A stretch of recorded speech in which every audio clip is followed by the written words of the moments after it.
Así dice el título, ¿cierto? Está mal denominado. No existe fraude del acto jurídico, existe fraude al acreedor a través del acto jurídico, o fraude del acreedor a través del acto jurídico. ¿Cuáles son los presupuestos básicos para hablar de fraude del acreedor a través del acto jurídico? En principio debe existir una relación obligacional entre una persona, entre dos personas. Esa relación obligacional genera la aparición de dos sujetos, uno que denominamos acreedor y otro que denominamos deudor. ¿Hasta ahí me entienden? Muy bien. Obligacionalmente, cuando hablamos de deuda, inmediatamente se nos viene a la cabeza el dinero.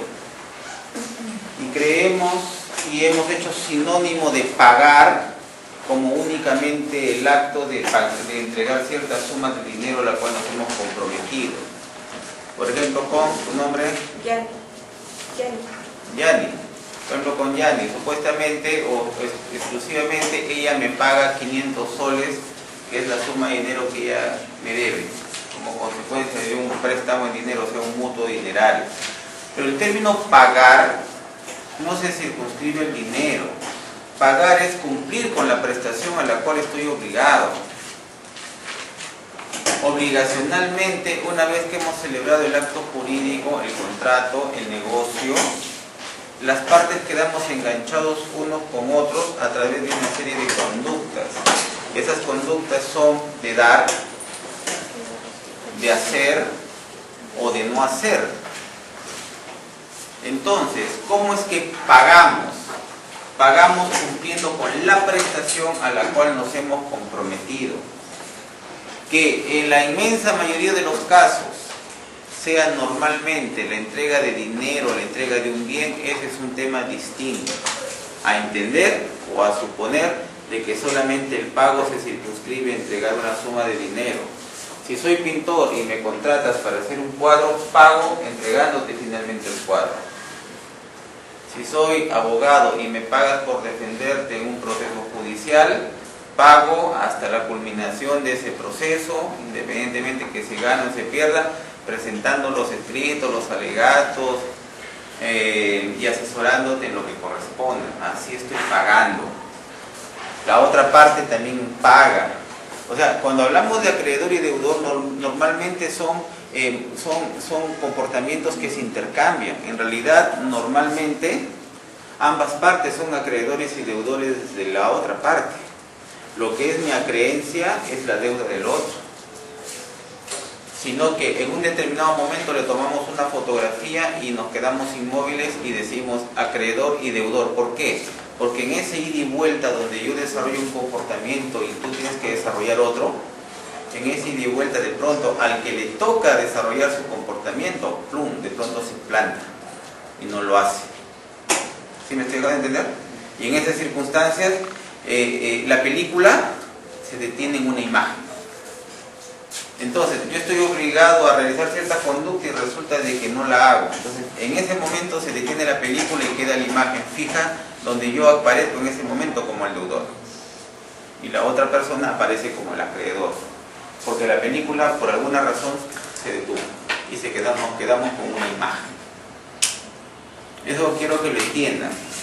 Porque para hablar de fraude del acto jurídico o a través de los actos jurídicos, tenemos que tener la imagen de una relación obligacional donde existe un acreedor, un deudor, que de pronto la situación se detiene en un determinado momento,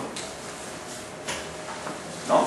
Y donde de esa característica podemos nosotros calcularle de que esa persona tiene, o en todo caso, si es que no solamente se detiene en algunos casos, es la persona que constantemente va a realizar actos en los cuales constantemente está en relación de dependencia con relación al otro en cuanto a la realización de esos actos. Bien. Otra característica para hablar del fraude del acto jurídico es que el crédito, porque es un crédito, no tiene que estar vencido. Es decir, el crédito todavía tiene que estar vigente en cuanto a sus plazos para su cumplimiento. Pongamos un ejemplo, un crédito con garantía hipotecaria a 10 años. Eso es fundamental, porque no podemos hablar de fraude a través del acto jurídico cuando el crédito ya venció en sus plazos.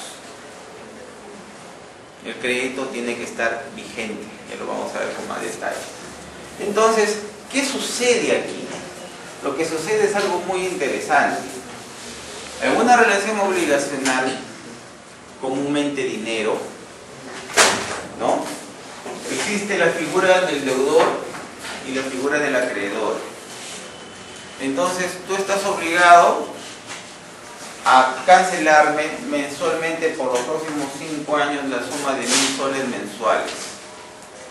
¿Hasta ahí se entiende? Entonces, mensualmente tú me estás pagando esa suma. ¿No es cierto?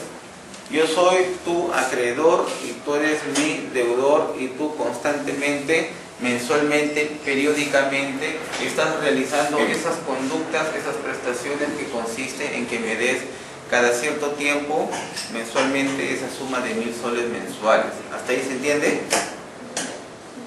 Ojo, el plazo es a futuro, a 5 años.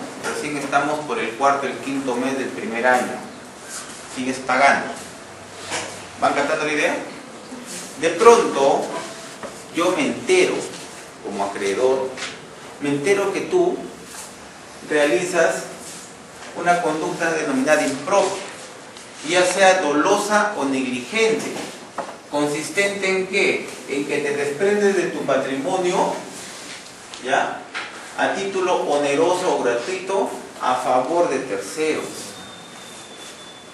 De pronto veo que transfieres, tú que eres mi deudor, empiezas a transferir tus bienes, me entero. Estás vendiendo, regalando tus automóviles, tus propiedades, o renuncias a ciertos derechos, porque esa es la otra alternativa.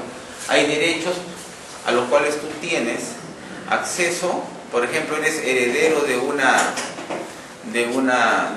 suma, por ejemplo, hay una persona que tu padre es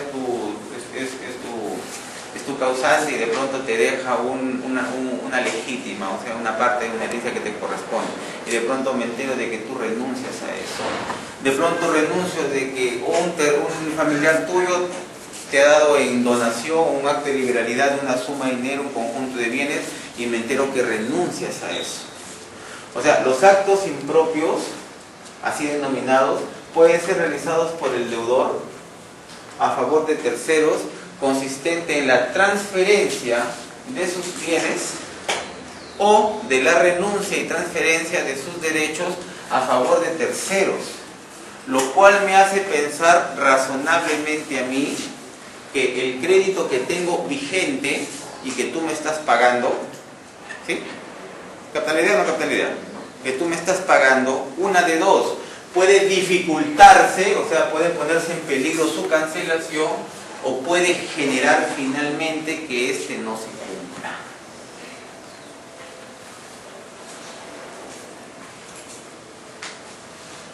De primera intención, cualquier acto de transferencia de bienes por parte del deudor a terceros, teniendo deudas pendientes con sus acreedores, de primera intención eso no tiene en sí por qué ser malo. No tiene por qué ser malo. ¿Quién no tiene deudas? Tengo algunos préstamos bancarios, es el normal, usual y corriente. ¿Eso de por sí sería malo que impida que yo regale algunos bienes o que venda algunos bienes? No podríamos asumir eso, porque si asumiésemos eso, de que basta que haya un deudor, ¿no?, y que éste se desprende ciertos bienes, no podríamos asumir en sí mismo de que eso de por sí es malo o que puede generar fraude al acreedor. No es así. Pero también es cierto, la ley le da la posibilidad al acreedor de decir, oye, por si acaso, si te enteras y eso está sucediendo, y conociendo más o menos el valor de esos bienes, de los cuales que son de propiedad o que eran de propiedad de tu deudor, y que éste se ha desprendido, o conociendo el valor de aquellos derechos, ¿no?, a los cuales él está renunciando o está cediendo a otros, entonces, y en proporción con la deuda que tiene contigo, entonces, haciendo más o menos esos estimados, La ley me dice, tú tienes como acreedor, ¿no?, fundados motivos para por lo menos creer razonablemente de que tu deudor puede querer jugarte chueco, pueda querer tener una mala intención y quién sabe no cancelarte la deuda o dificultarte el pago.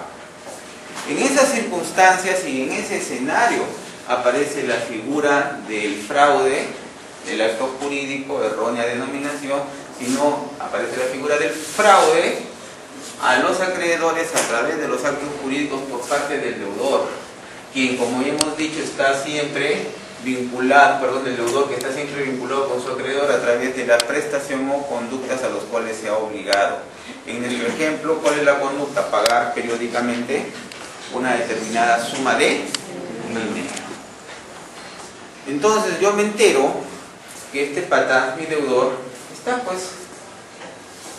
desprendiéndose de su patrimonio y razonablemente en función de la suma de dinero que él me debe, yo puedo eventualmente llegar al convencimiento de que éste no quiere pues finalmente pagarme y que potencialmente el crédito, la satisfacción del crédito del cual soy acreedor pueda o verse dificultado o pueda finalmente desaparecerse esa posibilidad, lo que comúnmente le llamamos el cabezazo, el perro muerto.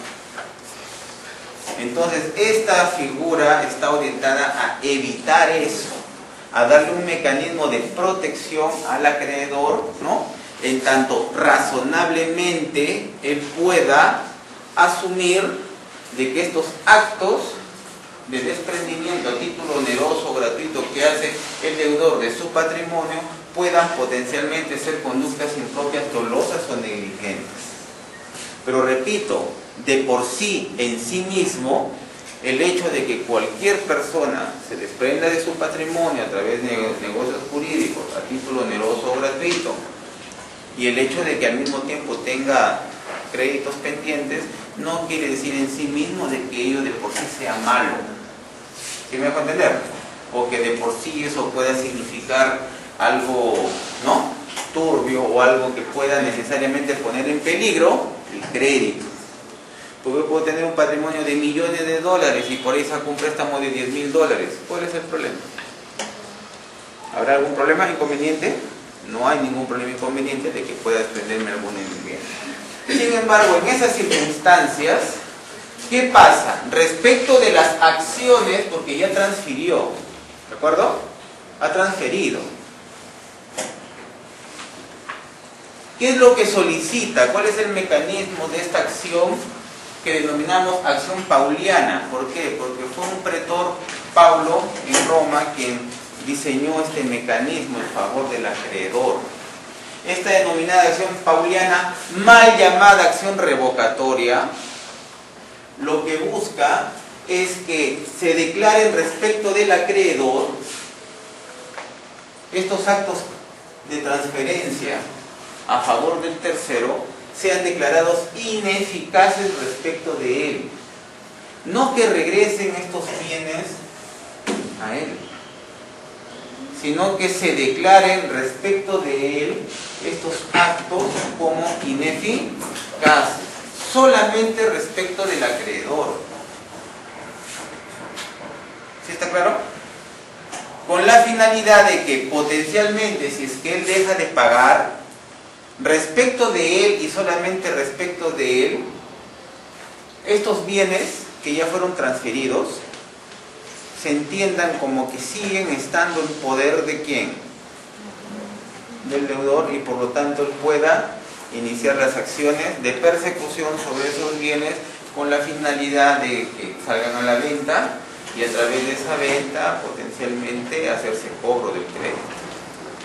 No se plantea la nulidad